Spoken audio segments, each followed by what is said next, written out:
মাননীয় মুখ্যমন্ত্ৰী ডক্টৰ হিমন্ত বিশ্ব শৰ্মা ডাঙৰীয়াৰ নেতৃত্বত অসম সংখ্যালঘু উন্নয়ন বৰ্ডৰ তৰফৰ পৰা আমি সমগ্ৰ অসমতে 427খন ই-ৰিক্সা আমি প্ৰদান কৰিছোঁ আৰু ইতিমধ্যে আজি মৰিগাঁও জিলাত 55খন আমি ই-ৰিক্সা প্ৰদান কৰিছোঁ আৰু লগতে ইয়াত আছে পেপাৰ প্লেট মেকিং মেচিন 70টাকৈ আছে আৰু সুইং মেচিন আছে প্ৰায় 72টাকৈ আছে। তেনেদৰে সকলোখিনি আঁচনি ইয়াত বিতৰণ কৰা হৈছে আৰু এইখিনি একমাত্ৰ হৈছে মাননীয় মুখ্যমন্ত্ৰী ডক্টৰ হিমন্ত বিশ্ব শৰ্মা ডাঙৰীয়া তেখেতৰ নেতৃত্বত এইখিনি হৈছে আৰু আগন্তুক দিনতো সংখ্যালঘু লোকসকলৰ উন্নয়নৰ ক্ষেত্ৰত বিভিন্ন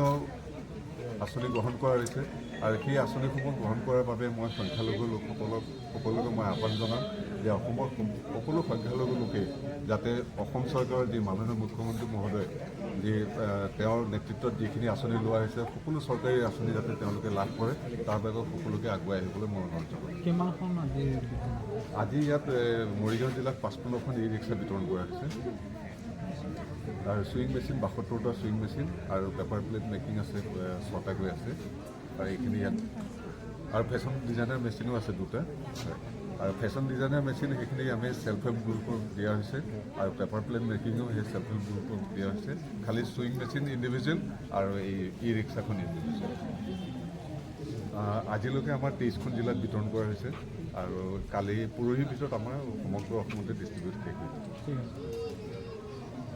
মুখ্যমন্ত্ৰীক ধন্যবাদ জ্ঞাপন কৰিছোঁ যে আমাৰ পিছপৰা মাইনৰিটি অঞ্চলত এনেকুৱা ই-ৰিক্সা এটা দি আমাক উৎসাহ কৰিছে, তাৰ কাৰণে মুখ্যমন্ত্ৰী মহোদয়ক আমি ধন্যবাদ জ্ঞাপন কৰিছোঁ। এইটোৰ দ্বাৰা যাতে আমি পৰিয়ালক পোহপাল দিব পাৰোঁ সেইটো কামনা কৰোঁ আৰু আমাৰ ৰায়গড় সমষ্টিৰ বিধায়ক তথা অসম চৰকাৰৰ মন্ত্ৰী বিজু হাজৰিকা ডাঙৰীয়াক ধন্যবাদ জ্ঞাপন কৰি এইটো নিয়মিত মানুহখিনিয়ে ই-ৰিক্সাটো চলাই যাওঁ।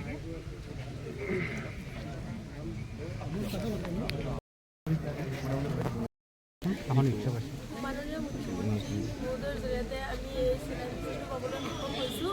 আৰু আমি এই চিলাই মেচিনৰ জৰিয়তে আমাৰ পৰিয়ালটো ভালদৰে পোহপাল দিম বুলি ভাবোঁ আৰু মাননীয় মুখ্যমন্ত্ৰীৰ আমাৰ তৰফৰ পৰা অশেষ ধন্যবাদ থাকিল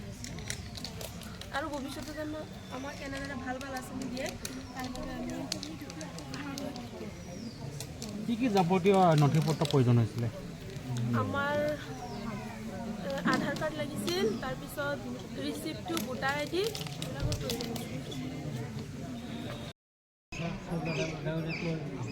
মোৰ আন্তৰিক শুভেচ্ছা জনাইছোঁ আৰু নতুন বছৰৰ শুভেচ্ছা জ্ঞাপন কৰিছোঁ। আজি মাইনৰিটিৰ ফালৰ পৰা যিটো মুখ্যমন্ত্ৰী মহোদয়ে যিটো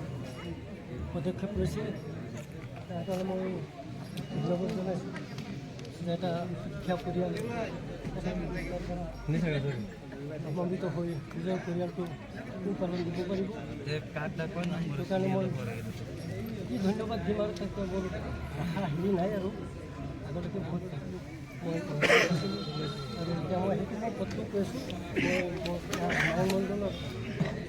সাধাৰণ সম্পাদক হেৰিত আছোঁ মই মোৰ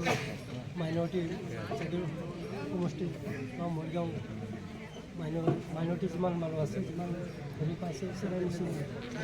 শুনি পেলাই মই ইয়াতে বহি আছোঁ আনন্দিত হৈছোঁ আৰু চবকে মই ধন্যবাদ জনাইছোঁ। ভালকৈ চলক, আমাৰ চৰকাৰখন বাগমাৰি লৈ যাওক আৰু আমিও ভাবি কৰিম আৰু দিবৰ কাৰণে মই মন্ত্ৰী মহোদয় বা আমাৰ মোৰ সুযোগ যিটো আছে অতি ঘনিষ্ঠ হেৰি আছে মোৰ মই আৰু অলপ হেৰি ক'ম ৰিকুৱেষ্ট কৰিম যে আৰু অলপ অধিক কাৰণে আৰু আমি চবেই আমাৰ দলৰ ফালে চাই আমাৰ অসম চৰকাৰৰ যিটো পদক্ষেপ এইখিনিও আমি যদি অলপ সহায় কৰোঁ আৰু আমাক আগুৱাই লৈ যাওঁ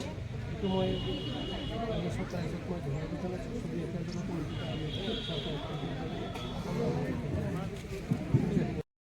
মোৰ নামটো চিলেক্টেড হৈছে মেচিনৰ, গতিকে আমাৰ মুখ্যমন্ত্ৰী মহোদয়ে আমাৰ মৰিগাঁও ডিষ্ট্ৰিক্টত যিমানখিনি আমাৰ বস্তু দিছে আমি খুবেই আনন্দ। গতিকে মুখ্যমন্ত্ৰী মহোদয়ে আমাৰ ৱেলফেয়াৰ অফিচাৰ আমাৰ মাইনৰিটিখনৰ মহৰ আলী ছাৰ, ৰাজবীৰ ছাৰ আৰু উপায়ুক্ত মহোদয় বাইদেউক আমি ধন্যবাদ দিছোঁ। তেখেতে আমাক গোটেই মহিলাখিনি আৰু পুৰুষখিনিক যিখিনি ই ৰিক্সা আৰু চিলাই মেচিন দিছে তেখেতসকললৈ মই ধন্যবাদ। আৰু মুখ্যমন্ত্ৰী মহোদয়ে আমাৰ বহুতো দলৰ কাৰণেও বহুত চেষ্টা কৰিছে, মাইনৰিটি বুলিও অহিংসা কৰা নাই, আমাৰ মাইনৰিটিখিনিও ডেভেলপ কৰিবৰ কাৰণে চিন্তা কৰিছে। গতিকে আমি তেখেতলৈ অশেষ ধন্যবাদ আৰু মোৰ বক্তব্য